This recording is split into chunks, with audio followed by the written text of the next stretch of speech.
그래요. 우리 기도하고 시작하겠습니다. 고마우신 아버지 하나님, 오늘도 저희들에게 주신 이 만남과 또 주의 말씀을 나누는 귀한 시간을 감사합니다. 이 시간을 통해 주께서 우리에게 허락하신 귀한 음성을 듣게 하시고 그 말씀을 통해 또한 우리가 우리의 믿음 속에서 말씀의 뿌리를 내리고 이 땅에서 흔들리지 않는 든든히 서 있는 사람들이 될 수 있도록 세워주시옵소서. 부족한 종을 주님의 도구로 사용하셔서 오직 주의 진리의 전달자가 되도록 역사하여 주옵소서. 예수님의 이름으로 기도합니다. 아멘. 지난 주일에도 녹음에 문제가 있어서 지금 시스템을 바꿨거든요. 그러니까 이제 오늘은 잘 될지 이렇게 바라보면서 이제 한번 해보겠습니다. 그래서 오늘 잘 되면 또 우리 다시 온라인으로 들을 수 있도록 다시 올려드리겠습니다. 그래요. 우리 사도신경의 이제 마지막 부분을 계속 공부하고 있는데 지난 주일에는 성도에 대한 말씀을 드렸죠.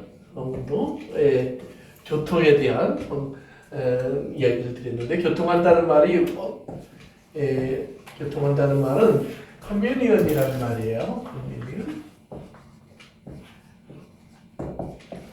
근데 이 커뮤니언이라는 말은 이제 성경에 보면 이렇게 서로 이렇게 나눈다 이런 의미도 있지만 헌신한다, 봉사한다, 또 섬긴다 이런 의미도 있어요. 그래서 고린도서에서 보면은 바울이 헌금에 대한 얘기를 할 때도 헌금을 커뮤니언으로 표현을 하기도 합니다. 그러니까 이제 성도의 삶 속에서의 가장 기본적인 것은 뭐예요? 이제 나눔이라는 거예요. 나눔이라는 것은 뭐냐면 나를 통해서 하나님의 뜻이 이루어지는 겁니다. 즉 예수님이 이 땅에 오셔서 우리에게 이제 주시려고 했던 것이 뭐냐면 이제 사람들은 기사, 이적, 표적을 먹고 예수님을 따라왔을 때 예수님이 내 살을 먹으라, 내 피를 마셔라. 그러니까 사람들은 그 다음에 그것도 이제 일차원적으로 해석하죠. 뭐 저걸 어떻게 먹으라고 우리에게 나눠주겠다고 그러지? 그랬더니 예수님의 이제 궁극적인 뜻은 이제 나중에 사도들에게 예수님이 너희도 가려느냐라고 물어봤을 때 그들의 대답이 뭐예요? 생명의 말씀이 여기 계시오니 우리가 어디로 가리이까? 예수님은 우리에게 말씀을 주러 오셨다라는 말이에요. 그러면 그래서 말씀이라고 했을 때 이것은 입의 이야기가 아니에요. 이것은 삶의 이야기예요. 삶의 이야기. 즉 예수님이 말씀을 우리에게 주시는 방법은 뭐냐면 첫째는 말씀대로 육신이 되시는 거예요. 그러니까 우리가 이 땅에 어머니가 나를 낳았다 하는 이거는 육체예요. 그치? 그러나 우리는 하나님께서 나를 보내셨다라는 개념을 가져요. 그러면 그것은 말씀이에요. 그러니까 여러분들이 왜 여기 있습니까? 그것은 내가 여기에 있는 것은 내 뜻이나 내 생각으로 한 것이 아니라 하나님의 뜻에 의해서 움직여진 것입니다. 그러면 그 하나님의 뜻은 각 사람에게 이제 있는데 그 뜻대로 행동하는 그것은 뭐냐면 그걸 순종이라고 해요. 순종. 그래서 우리가 하나님이 나를 보내셨습니다라고 하는 그런 개념의 말을 하려면 나는 지금 그 말씀에 순종하고 있습니다라고 하는 마음의 믿음의 고백이 함께 나타나야 되는 거예요. 그것이 없으면 뭐예요? 우리는 우리의 기분과 감정과 생각을 따라 움직여요. 그렇죠? 또는 우리의 이성적인 상황에 대한 판단과 구분을 하면서 움직여요. 그러나 하나님의 보내심을 받았다라고 했을 때는 그 모든 과정을 초월해야 돼요. 그렇죠? 우리의 감정이 허락하지 않아도 하나님이 하라고 하셨으면 순종해야 되는 것이고 우리가 이성적으로 판단해서 그건 아닌데 또는 이건 이렇게 해야 될 것 같은데 그래도 명령이 있으면 순종해야 되는 거예요. 그러니까 제가 이제 군인 얘기들이 있었는데 전투에 나가서 돌격했을 때 이제 보면 뭐 요즘 전투 좀 덜한데 옛날 전투를 보면 그 이제 특별히 미국의 남북 전쟁 같은 그런 때 전쟁을 보면 사람들이 굉장히 무식하게 싸우죠. 이렇게 대열을 지어서 벌판에 촥촥 공격하라고 앞으로 와요. 저쪽은 또 총 들고 다 기다리고 있어요. 근데 총은 멀리 안 나가니까 그 당시만 해도 가까이 올 때까지 기다렸다가 빵 쏘는데 그냥 서서 그냥 맞아요. 그럼 또 이쪽도 빵 쏴요. 근데 재미있는 거는 어떤 사람이 생각을 하다가 엎드려 쏴 그랬대요. 그때는 들죽 들어있는 거예요. 서서 쏘는다가 엎드려 쏘니까 그게 굉장히 큰 변화했다고 해요. 근데 그 전까지는 그렇게 하는 것을 비겁하다라고 생각을 했어요. 자, 남자답지 못하다, 사나이답지 못하다, 그건 전쟁이 아니다. 그런데 이제 비겁한 게 아니라 승리를 위해서 목숨을 부정하게 이렇게 하는 이제 그런 이야기를 했다고 하는데, 어쨌든 간에 중요한 건 뭐냐면 총알이 날라올 줄 알면서도 우리가 가라고 했을 때 순종하며 가는 거예요. 그러니까 그건 뭐 다른 모든 걸 초월한 그런 모습을 보이는 거예요. 그러니까 예수님이 내가 말씀을 준다는 말은 뭐냐면 예수님의 삶에서 하나님께 대한 100%의 순종, 100%의 순종이 나타나셨다는 말이에요. 두 번째는 그것이 이제 이거 예수님의 삶을 통해서 볼 수 있는 것은 이것이 예수님에게 유익한 일이었느냐라는 말이에요. 네. 그렇죠? 예수님에게 유익한 일이 아니에요. 예수님에게는 이 일이 차라리 없는 것이 더 좋았다는 말이에요. 그런데 예수님은 자신에게 불리한 일임에도 불구하고 그것이 순종해요. 왜? 그것은 첫째는 우리에게 유익한 것보다는 하나님의 뜻이기 때문이에요. 즉 나를 보내신 이의 뜻. 그러니까 우리가 말씀으로 보내줬으면 그러면 내가 왜 그렇게 사느냐? 그것이 하나님의 뜻이기 때문에 거기에는 나의 유익이냐, 나에게 도움이 되느냐, 나의 삶에 어떤 편리와 연결되느냐? 아니라는 말이에요. 오히려 나를 더 힘들고 어렵고 괴로운 상태로 나를 끌어간다고 할지라도 그 일에 순종해야 되는 일은 그것은 하나님의 뜻이기 때문에. 그러니까 이제 성경이 말하는 신앙의 가장 큰 기준이 그거예요. 이제 이 땅의 대부분의 종교는 뭐냐면 신을 나를 위해서 움직이는 거예요. 내가 원하는 일을 신에게 간구하고 또 잘 보이고 또 열심히 해서 보상으로 받고자 하는 거예요. 그러나 이 성경이 얘기하는 건 뭐냐면 그것은 하나님과 나라가 아니에요. 그것은 여전히 인간의 나라들이에요. 하나님의 나라는 하나님의 뜻이 이루어지는 곳이에요. 거기에서 이제 인간은 하나님의 뜻을 이루기 위한 어떻게 보면 도구와 같아요. 그러니까 어떻게 보면 굉장히 이거는 잔인한 일이에요. 마치 우리가 어떤 일을 위해서 뭐 건물을 짓을 때 보면 이제 비계라는 걸 세우죠. 건물 본체가 있지만 그 본체를 짓기 위해서 옆에 같이 가설벽을 만들어서 뒤에서 올라가면서 그 일을 하기 위해서 올라가요. 근데 건물을 다 짓고 나면 어떻게 돼요? 비계를 다 부숴버리죠. 그처럼 똑같아요. 인간은 마치 그렇게 사용되는 것 같아요. 그런데 우리가 알아야 될 것은 건물을 다 짓고 다 부숴버리는 것 같은데 그리고 나면 우리가 그 건물의 주인이 되는 거예요. 이것이 하나님의 뜻이에요. 그러니까 그래서 우리가 선하다 그러는 거예요. 의롭다, 공평하다. 그러나 우리가 그리하지 아니하실지라도 라는 것이 존재가 되는 거예요. 하나님이 그렇게 안 하셔도 우리는 그것을 할 수밖에 없는 것이 인간이에요. 그러나 하나님은 그것을 우리에게 선하게 주시려고 그 일을 하시는 거예요. 그래서 인간이 우리가 원하는 것을 가지려고 한다면 우리는 겉에 부숴버릴 것만 갖는 거예요. 본체를 갖지 못해요. 하나님이 주려고 하는 것이 하나님의 본체라는 것을 우리가 알아야 돼요. 그래서 하나님의 뜻이 이루어지는 거예요. 하나님의 뜻이 이루어지면 나는 굉장히 뭐예요? 이타적인 사람이 될 수밖에 없어요. 이타적.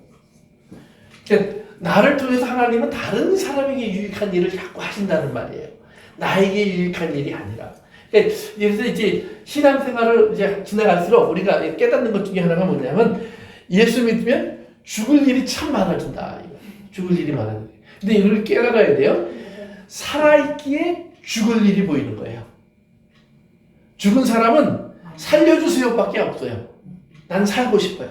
그러니까 베드로가 물에 빠졌을 때 어떻게 해요? 살려주세요 그러잖아요. 그런데 저가 이제 예수 그리스도 안에서 하나님의 은혜를 깨닫고 성령에 충만한 사람이 되고 말씀의 사람이 되고 나니까 저가 죽을 곳을 찾잖아요. 그러니까 예수님도 이 땅에 오셔서 예수님은 죽으러 오신 거예요. 그러니까 우리도 이 땅에 하나님이 살게 하신 이유는 죽이기 위해 사는 거예요. 어떻게 보면 신앙은. 그러면 죽기 위해 사는 것이 과정 속에서 우리는 어떤 죽음을 우리가 가느냐는 것은 하나님이 선택하시는 거예요.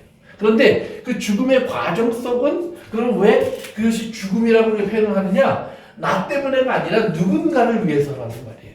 근데 상당한 경우에 내가 누군가를 위해서 했을 때 그 누군가는 죄인이에요. 죄인. 그 상대가 내가 그를 위해서 희생하고 헌신하고 하는 그 상대가 대부분 경우에 죄인일 경우가 굉장히 많아요. 그러나 또 동시에 우리가 성도의 교제로 돌아와서 바로 또 의인들 간의 교제일 경우에도 많아요.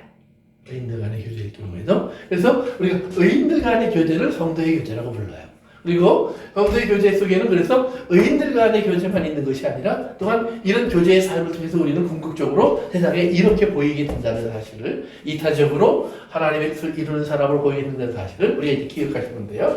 그러면 이 성도의 교제를 위해서 이제 하나님이 우리의 삶에 주시는 세 가지의 일이 있어요.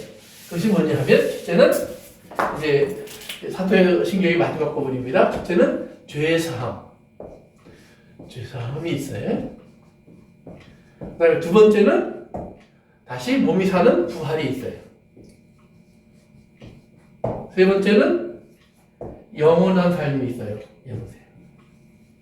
이 세 가지가 하나님이 성도인 우리에게 허락하신 하나님의 은혜의 본질이에요. 그래서 우리는 이 세 가지를 가지고 우리가 이 전제 속에서 우리는 이제 예수 그리스도의 사람으로서 살아가는 삶을 택하게 되는데, 오늘은 죄 사함에 대한 이야기를 할 거예요. Forgiveness.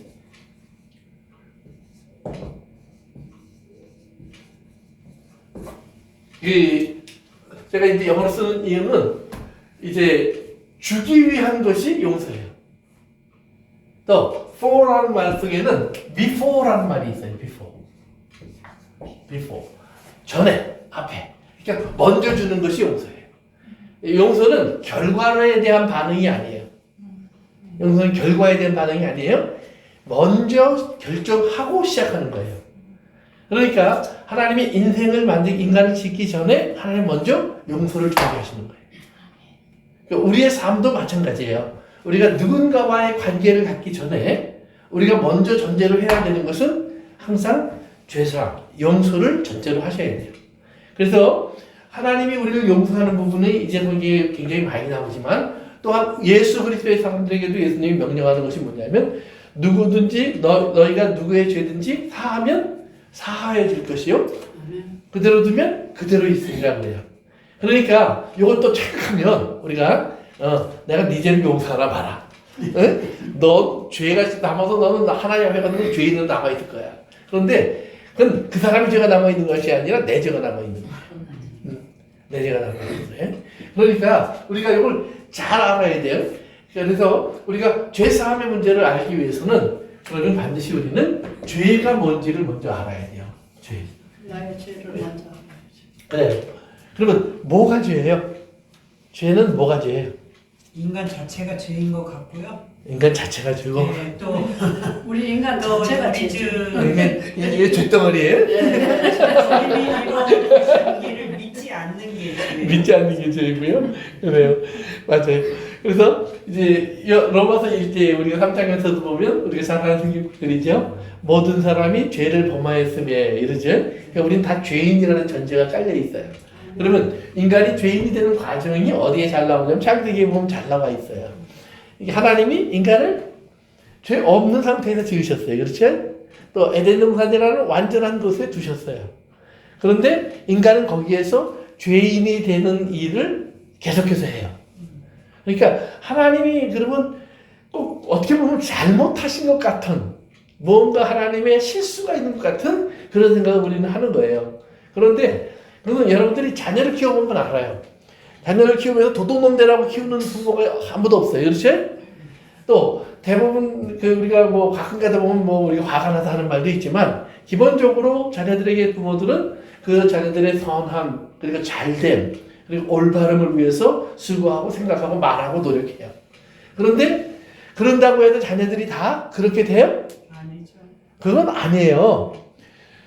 못된 부모 속에서도 좋은 자녀가 나오기도 하고요. 좋은 부모 속에서도 못된 자녀가 나오기도 해요. 그건 신기할 정도예요. 그리고 부모 앞에서는 아주 착한 사람인 줄 알았는데 뒤로 가보니까 이건 아닌 아이들이 있고요.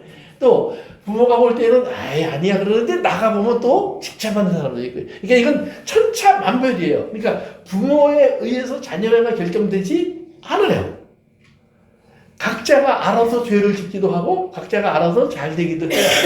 그러니까 물론 부모의 역할이 전혀 없는 것은 아니에요. 그러나 그런 일들이 우리가 삶 속에서 우리 비일비재하게 경험한다라는 말이에요. 그래서 그 성경에도 보면 죄에 대한 이야기를 할 때 부모가 죄인이라고 다 자식도 지옥 가는 거 아니고 또 부모가 실수한다고 자식도 실수하는 거 아니다. 그래요. 이제 그런 가르침을 주는 것처럼 죄는 각자의 삶 속에서 각자가 결정하는 책임질 문제예요. 그런데 이제 창세기에 보면 하나님 만들어 놓으셨는데 인간이 어떤 선택을 하냐 하면 인간은 하나님이 하지 말라라고 하는 선택을 해요. 그런데 하나님이 하지 말라는 선택을 할 때 보면 이거 하나님이 하지 말라고 하셨는데 하고 선택하는 게 아니에요. 이거 하면 더 좋겠다는 생각 때문에 선택해요. 창세기 보니까. 그러니까 뱀이 와서 얘기했을 때 하와가 보니까 포함직도 하고 먹음직도 하고 탐스럽기도 했다 그랬잖아요. 그러니까 이건 나쁜 거야 해서 죄를 짓는 사람도 분명히 있을 거예요.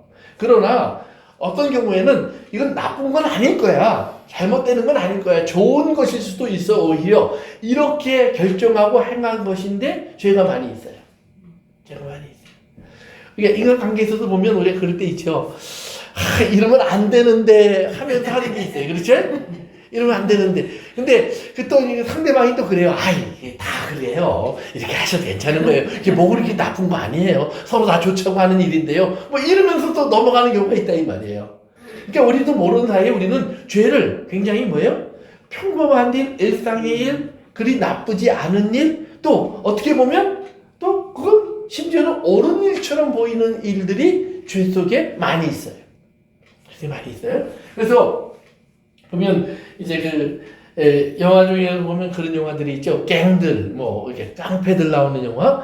거기 보면 깡패들이 굉장히 의리를 중요하게 여겨요. 또 두목의 명령을 순종하는 것을 아주 중요하게 여겨요. 그런데 두목의 명령을 순종하고 깡패들의 의리를 지키는 것은 뭐예요? 반드시 누군가에게는 엄청난 아픔도 되고 해가 되고 또 불편함을 끼치는 결과를 만들어요. 그런데 이쪽으로 보니까 주인이 두목이 잘했어. 넌 내 상을 줘야지. 막 이런다는 말이에요. 저쪽에서 지금 누군가 울고 또 부서졌고 상처 입고 죽어가고 있는데 이쪽에서는 오히려 칭찬하고 북돋워 도와준다는 말이에요. 그러니까 그러면 기준에서 우리가 볼 때 객관적으로 이렇게 볼 때 우리는 이쪽이 나쁜 걸 알아요. 그러나 그 안에 들어가면 나쁜 게 좋은 것이 돼버려요. 그리고 잘못된 게 옳은 것이 돼버린다 이 말이에요. 오히려 바른 선택을 하면 배반자가 되고 그리고 그 사람을 오히려 징계하는 일들이 벌어져요. 그러니까 죄가 그런 속성을 가지고 있어요. 그래서 우리의 판단을 허물어요. 우리가 제대로 볼 수 없게 만들어요. 그래서 그런 죄의 속성이 나타나요. 그래서 아담과 하와의 죄가 창세기 3장에 나와 있는데 아담과 하와는 따먹는 죄를 범했어요. 그런데 4장에 가면 아담과 하와의 자녀들의 이야기가 나와요. 가인과 아벨의 이야기가 나와요. 가인과 아벨은 하나님 앞에 제사 드리러 나와요. 그렇죠? 그런데 제사를 드렸는데 하나님이 누구 건 받고 누구 건 안 받아요. 이게 다 하나님 책임이에요. 보면. 그렇죠? 선악과를 만드는 것도 하나님이고 그리고 제사를 드렸는데 누구 건 받고 누구 건 안 받아요. 그러니까 하나님이 안 받으니까 가인이 화가 났어요. 왜 안 받지? 근데 가만히 보니까 아벨이 나보다 잘생겼단 말이에요. 그러니까 하나님은 미담을 좋아하는구나. 저놈을 없애고 나면 나밖에 없으니까 나를 사랑하시겠지. 그렇게 돼버린 거예요. 그러니까 가인의 질투와 질시가 드러나요. 그때 하나님이 가인을 찾아와서 가인을 말려요. 뭐라고 말리시냐면 창세기 한번 4장에 가보세요. 창세기 4장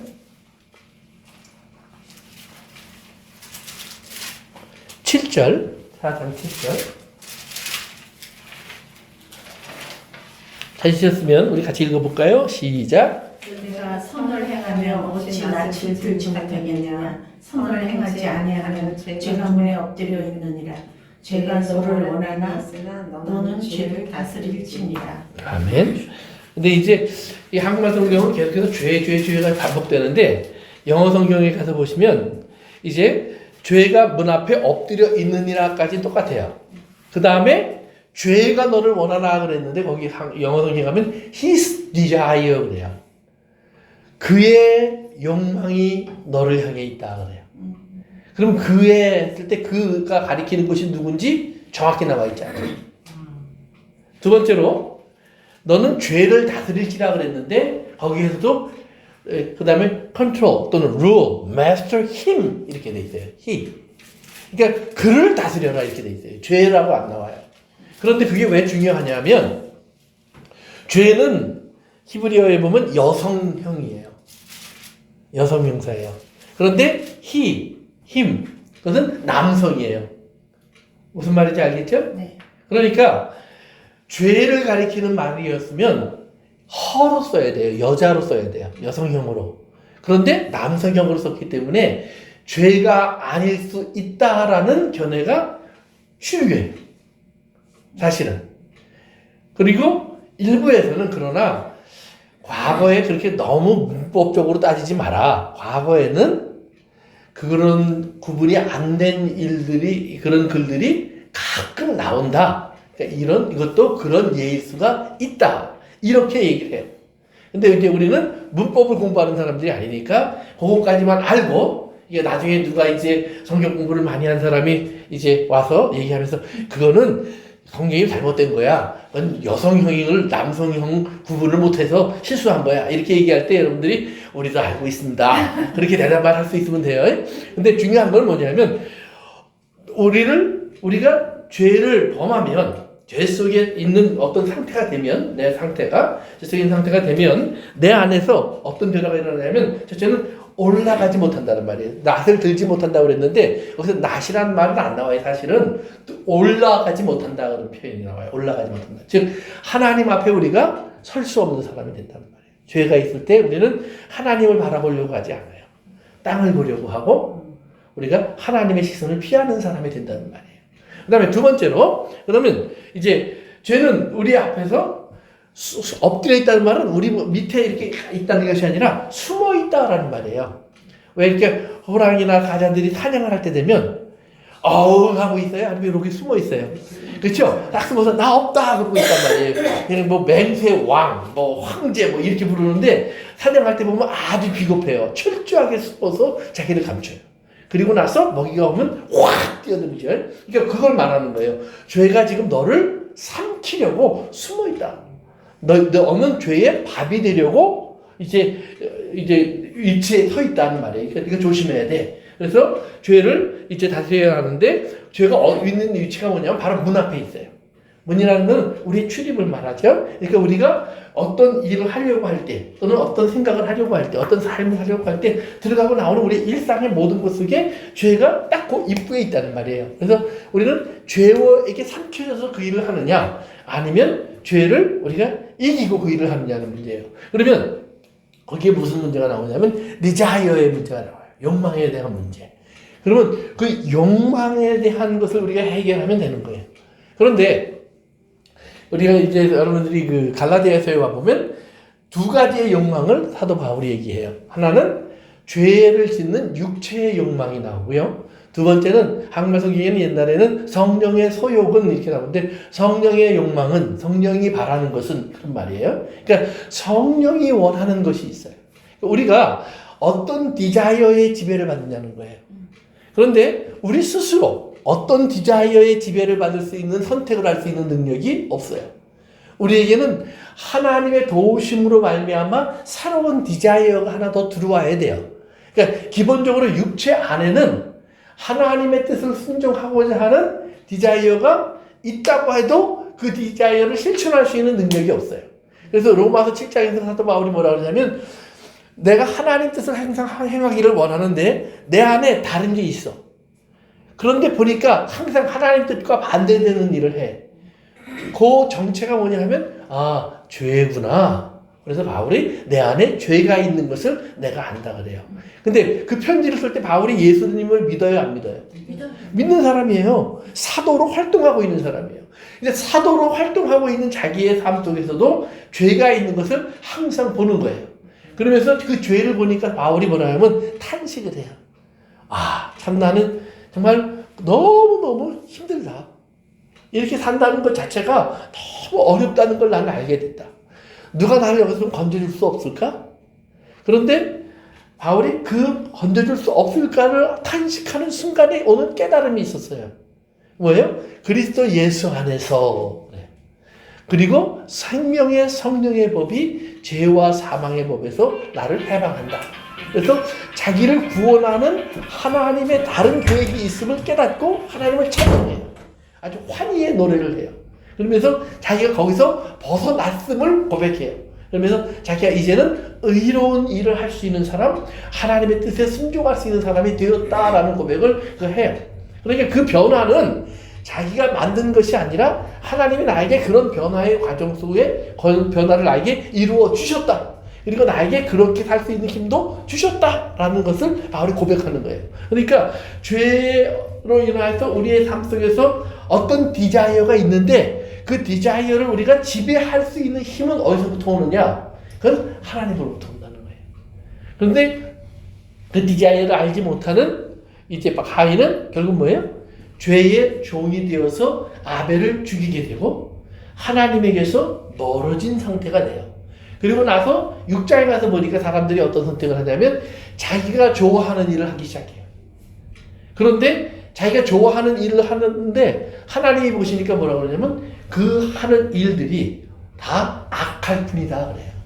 선이 조금도 없다. 그러니까 그들이 생각할 때는 아니, 좋아하는 일을 하는 건데 내가 원하는 일들을 하는 건데 원하는 일을 하는 것 족족 하나님 눈에 볼 때에는 선이 하나도 없다 이렇게 되시는 거예요. 그래서 결국은 인간을 하나님은 심판하시는 이야기로 이어져요. 그러니까 죄가 뭐냐면 죄는 처음에는 하나님의 음성이 아닌 다른 음성을 따라간 거예요. 근데 다른 음성을 따라가 보니까 어떤 결과가 우리에게 자꾸 오느냐? 사망에 이르는 일들이 자꾸 만들어져요. 뭐 하는데도 잘 살고 싶은데도 좋은 일을 하고 싶은데도 선하고 싶은데도 그리고 원하는 것을 이루고 싶은데 그러니까 이걸 이루고 갖고 하고 모든 것이 이루어진다고 할지라도 계속해서 사망에 이르는 일들이 이루어진다는 말이에요. 나만 사망에 이르는 것이 아니라 내 주변을 내 이웃을 가인은 아벨을 또 예를 들면 사람들이 자기가 원하는 것을 했다고 했을 때 이제 그런 예를 들어요. 남자들이 자기가 원하는 모든 여자들을 자기 아내로 삼았다 그래요. 그러면 자기는 원하는 여자들을 데리고 왔으니까 뭐 기분이 좋을 수 있어요. 그런데 그러면 끌려온 여자들은 어땠을까요? 행복했을까요? 아이고 나갔다 오시더니 또 부인 한 명 데리고 오셨네요. 아이고 잘하셨어요. 나 혼자 집안 살림하기 힘들었는데 얼마나 좋아하는지 모르겠어요. 이럴까요? 아니라는 말이죠. 그러니까 자기는 좋은 것을 했다고 만족하는 일을 했다고 하는데 누군가에게는 피눈물이 되고 시기와 질투가 되고 싸움과 다툼이 되잖아요. 그러니까 이런 일들을 우리도 모르는 사이에 하면서 온 세상을 죄악으로 가득 채워버린다는 거예요. 그런데 예수 그리스도 안으로 들어와서 우리가 예수님의 삶 속에서 우리가 배울 수 있는 것이 뭐냐면 예수님의 삶 속에서도 디자이어가 계속해서 일어나요. 예수님도 때로는 쉬고 때로는 웃고 때로는 울고 하신 얘기가 성경에 나와 있어요. 그래서 때로는 피하고 싶은 일도 있었어요. 그러나 그럼에도 불구하고 예수님은 하나님께 순종하는 일을 반복해서 해요. 한순간도 빼놓지 않고 한순간도 빼놓지 않고 그렇기 때문에 우리가 이제 다윗이 시편 51편에서 그런 얘기를 그런 노래를 부르는데 우리가 이제 잘 아는 찬송이 이제 정결한 마음 주시옵소서 오 주님 정직한 영을 내 안에 새롭게 하소서. 나를 주님 앞에서 멀리하지 마시고 뭐예요? 주의 성령을 거두지 마옵소서. 그래서 주 안에 있기를 원하는 다윗의 고백이 나와요. 그런데 그 고백을 하기 전에 다윗은 어떤 죄를 저질렀죠? 그렇죠. 남의 아내를 뺏어와요.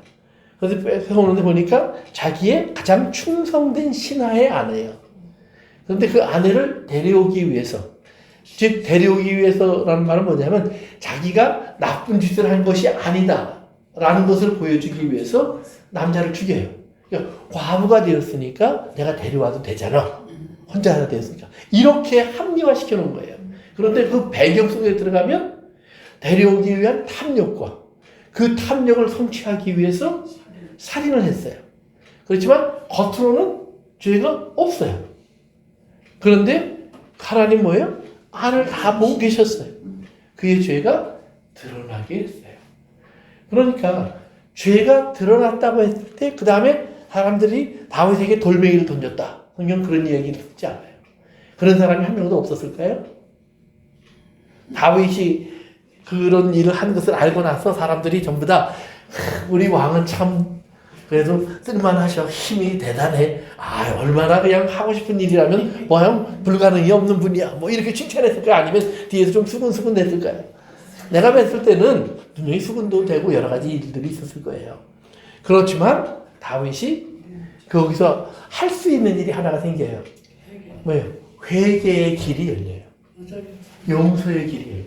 그러니까 그거를 모를 때는 근데 자기가 저는 간음 있잖아요. 근데 간음은 돌로 쳐서 옛날에는 죽이라고 했는데 뭐 왕은 오히려 용서함을 받으시고 그 자리를 지킬 수 있게 하나님이 하셨잖아요.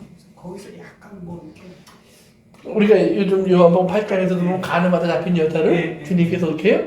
네. 구해 주시죠. 오히려 네. 똑같은 거예요. 이렇게 율법의 목적은 다윗 때나 예수님 때나 십계명을 처음 주셨을 때나 똑같은 거예요. 죄를 예.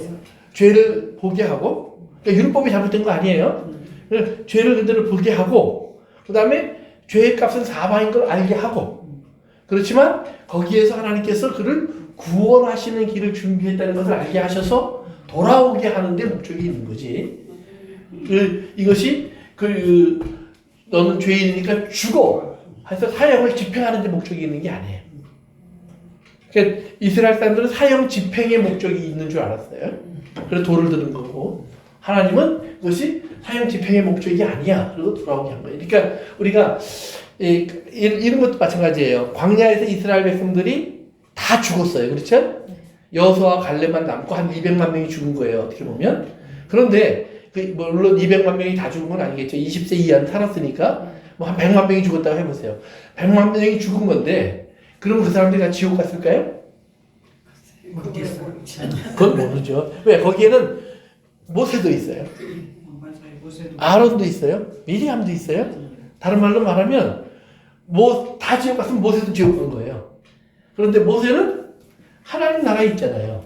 우리가 성경에 나오는 이야기들이니까 예수님의 그 변화산성에서는 모세와 엘리야가 등장했으니까 우리는 모세가 하나님 나라에 간 걸 알아요. 그러니까 광야에서 다 죽었다는 말은 하나님이 우리에게 어떤 교훈을 주시는 거죠. 그렇지? 그림을 하나 보여주시는 거예요. 너희들 그렇게 하면 이것은 멸망이야. 그래서 이스라엘은 그 하나의 표본이 되어서 그 죽음을 맞은 거예요. 그렇지만 죽음을 맞은 이스라엘 가운데 하나님은 그들이 샘플로 사용은 됐지만 하나님 나라에 들어갈 수 있는 사람들이 분명히 있었을 것이고 또 들어갔을 거라고 저는 믿어요. 그리고 그러기 때문에 모세의 죽음도 우리가 그 맥락에서 이해하면 되는 거예요. 그러니까 우리도 정확하게 누가 지옥 갈지 누가 천국 갈지 판단할 수 있는 사람은 이 땅에 여기 아무도 없어요. 그래서 우리가 알 수 있는 것은 하나는 뭐냐면 정확하게 하나님이 예수님 말씀하신 것처럼 하나님 말씀은 너희가 나에게 오라고 주신 말씀이야. 예수님께 돌아오라고. 그래서 회개를 가리키는 말씀이에요. 회개를 가리킨다는 말은 뭐냐면 죄의 용서를 하나님께서 준비하셨다는 걸 알게 하는 거예요. 그러면 죄 용서가 어떻게 준비되었느냐? 그것은 우리가 아는 것처럼 하나님께서 로마서 우리 한번 가서 성경부터 좀 찾아봅시다. 오늘 찾아보고 마칩시다.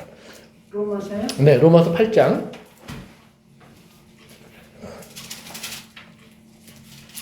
로마서 8장. 신약성경 사도행전 다음에 로마서 8장 23절 3절 4절 죄송합니다. 로마서 8장 3절과 4절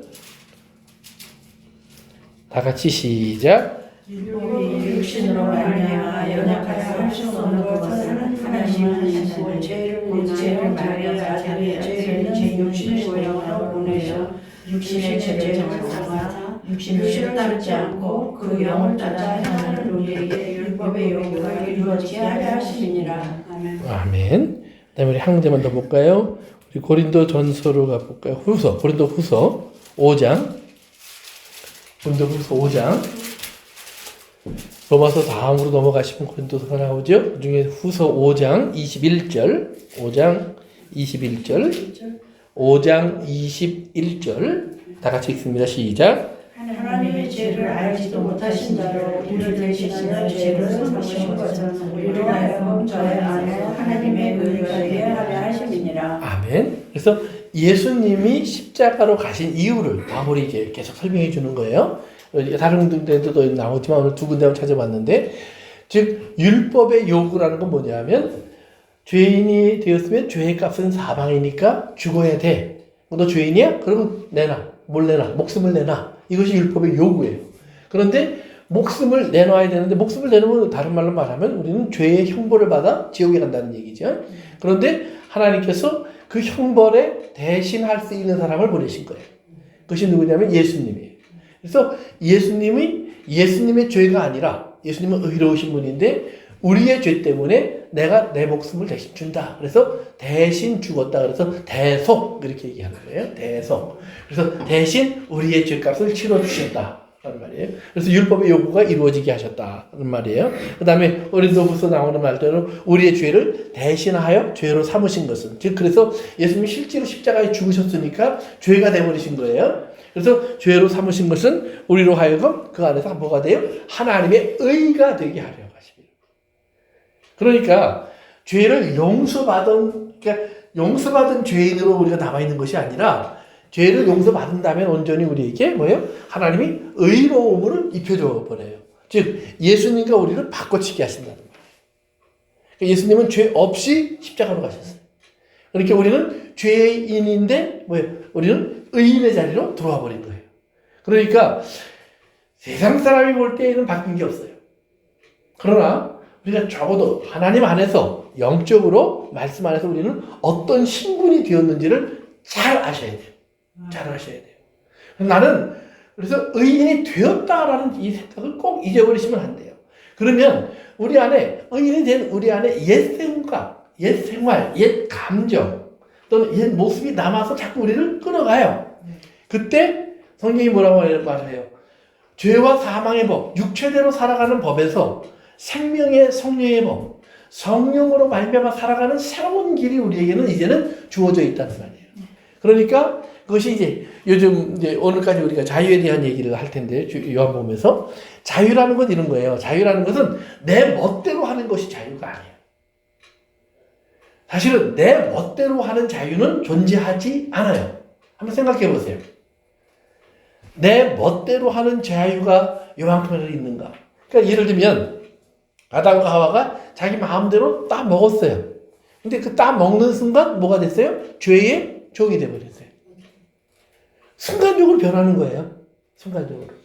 마찬가지로 예수 그리스도 안에서 우리가 그리스도 안에서 죄를 사함을 받는 순간 우리는 뭐예요? 순간적으로 이제는 의의 종이 되어버려요. 그런데 우리가 다시 죄를 택해요? 그건 뭐예요? 그건 우리도 모르는 사이에 우리 자꾸 우리가 죄의 습관을 벗어나지 못하는 거예요. 그러니까 이건 새로운 삶을 배워야 돼요. 새로운 삶을. 그러니까 우리가 내 신분은 변했는데 내 생활의 패턴은 바뀌지 않고 있는 거예요. 자유가 자기가 예를 들면 원하는 일을 하는 것이 자유가 아니라 자기의 신분이 순간적으로 변한다는 사실을 알고, 그 다음에 우리가 뭐예요?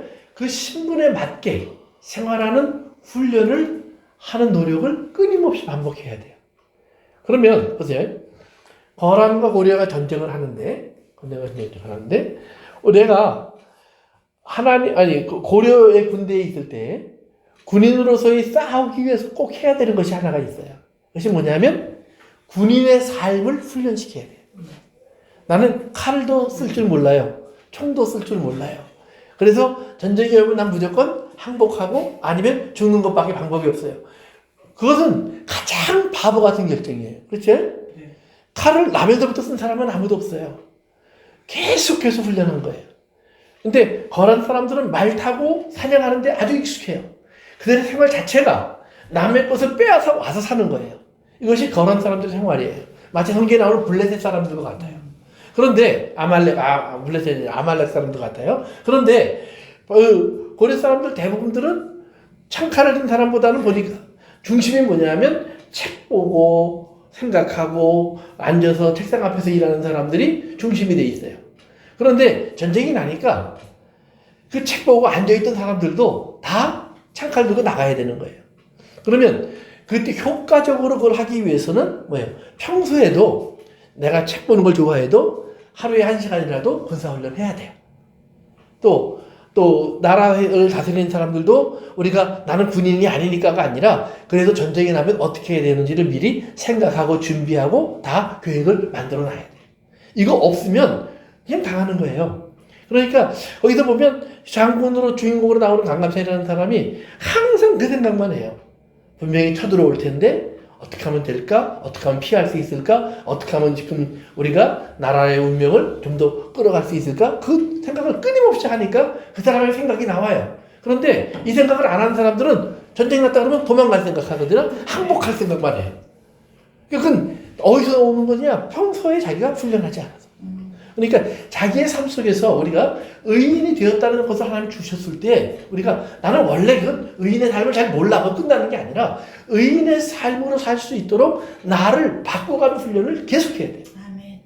그래서 이걸 하다 보면 우리는 점점 하나님의 사람으로 살아가는 것이 익숙해지고 죄인으로 살아가는 것이 어색해지는 상황이 오게 돼 있어요. 그러니까 신분의 변화는 순간적이지만 삶의 변화는 훈련을 통해서 이루어지는 거예요. 그래서 죄사함도 제가 이제 가끔 설교할 때 그런 얘기하지만 우리가 내가 용서받는 것도 하나님의 은혜로 이루어지는 것이지만 중요한 것은 남을 용서하는 것도 항상 준비하셔야 돼요. 아멘. 남을 용서하는 것도. 그러니까 용서는 먼저 준비하는 거예요. 저 사람이 죄질 때까지 기다렸다가 내가 이걸 어떻게 하면 용서할 수 있을까요? 이미 내가 어떤 부분을 잘 용서하지 못하는지 이미 다 알아요. 왜요? 우리의 삶 속에서 우리는 어떤 부분은 에이 뭐 그까짓 거 갖고 그래 쉽게 넘어가요. 근데 어떤 부분은 이상하게 나는 이게 안 돼. 그런 사람을 보면 꼭 이걸 다루고 싶어요. 예를 들면 거짓말이 나는 죽어도 싫어. 나는 예를 들면 뭐 돈 하는 사람 나는 죽어도 싫어. 뭐 이 여러 가지 사람들이 나올 수 있어요. 그런데 자기가 싫은 거하고 그 다음에 그것을 가지고 우리가 어떻게 대처할까 하는 것은 전혀 다른 거예요. 싫은 거는 자기에게 각자가 다르지만 대처하는 것에 대해서는 하나님은 거의 원칙적인 한 가지의 길을 가지고 있어요. 그 길을 우리가 미리 준비해야 돼요. 그러니까 하나님 나는 거짓말하는 사람 앞에 있으면 나는 얼굴부터 변합니다. 나는 눈총부터 변합니다. 쳐다보기도 싫습니다. 뭐 다른 데서 잘못하는 건 괜찮은데요. 하나님 얘를 괴롭히는 건 내가 못 찾겠습니다. 뭐 여러 가지가 있어요. 그러니까 이런 것을 미리 준비하시고 기도하시고 그리고 그럴 때 내가 어떻게 해야지. 저희 어머님이 잘 하는 말이 주여라는 말이에요. 주여. 근데 사고 내고도 주여. 잘못하고도 주여. 그냥 항상 주여예요. 그러니까 어떨 때 보면 저희 어머니가 좀 제정선은 아니야. 가만히 보면 사고 내고도 왜 주여예요. 주여는 어머니가 잘못했으니까 주여. 내가 잘못했습니다. 이래야지. 예? 주님 앞에 다 맡기는 것처럼 주여 주여 이런 거 있단 말이에요. 그런데 나중에 보니까 원래부터 그러셨던 분은 아니에요.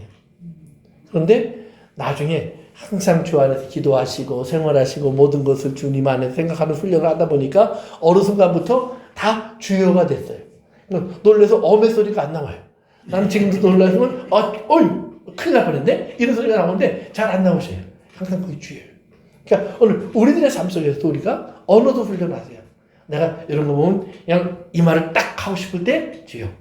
내가 이 말을 삼키는 법을 알게 해주시고 다윗이 그랬잖아요. 파수꾼을 세워주시옵소서 그랬잖아요. 그 다음에 두 번째는 내가 얼굴 표정 변하는데 주님 이 얼굴 표정은 주님 부드럽게 하고 그러니까 어떤 사람은 속은 안 그런데 겉만 그러고 외식이지요 그러는데 그건 외식이 아니에요.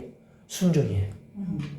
외식은 자기가 하고 싶은 것을 하나님이 이룬 것처럼 꾸미는 게 외식이에요. 자기가 하고 싶은 걸 하나님처럼 꾸미는 건 외식이에요. 그러나 내가 못할 것도 하나님 뜻이니까 억지로라도 하는 것은 외식이 아니라 순종이에요. 여기 구분을 잘 하셔야 돼요.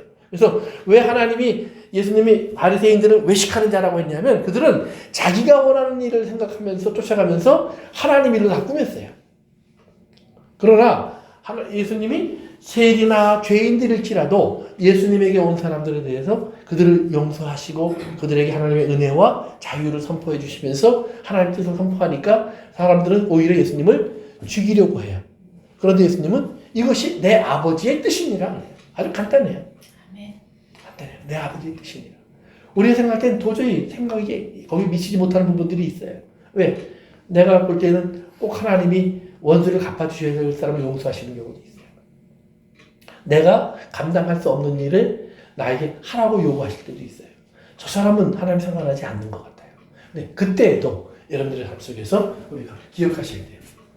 그래서 이제 요 얘기하고 좀 마칩니다. 이제 그 요한 창세기 6장에 가면 홍수 전에 하나님이 온 세상을 보면 사람들이 다 악하다라는 말을 했을 때 그 다음에 그런 말이 나와요. 그런데 노아는 하나님 앞에서 뭐예요? 은혜를 입었더라 그래요. 근데 영어 성경으로 나오면 found favor in his eyes. 하나님 눈 안에서 노아는 뭐예요? 은혜를 보았더라, 찾았더라. 그러니까 하나님의 은혜를 찾아내는 사람은 의인이에요. 하나님의 은혜를. 그러니까 숙제는 죄가 가득한 세상에도 하나님 은혜는 있어요. 우리가 살았다는 말은 하나님 은혜가 있다는 말이에요. 아직. 그런데 은혜를 찾으면 의인이 되고 은혜를 못 찾으면 죄인이 돼요. 오늘 여러분의 삶에서 하나님의 은혜가 발견되기를 바랍니다. 그 은혜의 핵심에는 나를 용서하셨고 나를 용서하실 뿐 아니라 이제 나를 통해서 저들을 용서하시기를 원하시는 하나님의 은혜가 보이기를 바랍니다. 기도하겠습니다. 고마우신 아버지 하나님, 오늘도 저희들에게 함께 하신 것을 감사하고 우리들이 우리의 삶 속에서 주께서 이루시는 선한 일의 모습을 깨닫도록 도와주시고 그 선한 일에 우리도 주님의 뜻 안에서 사용될 줄 아는 사람들이 되기를 원합니다. 무엇보다 우리가 항상 주님의 선하심을 발견할 줄 아는 지혜와 깨달음과 또 눈이 있도록 도와주시옵소서. 예수님의 이름으로 기도합니다. 네, 거기까지 하겠습니다.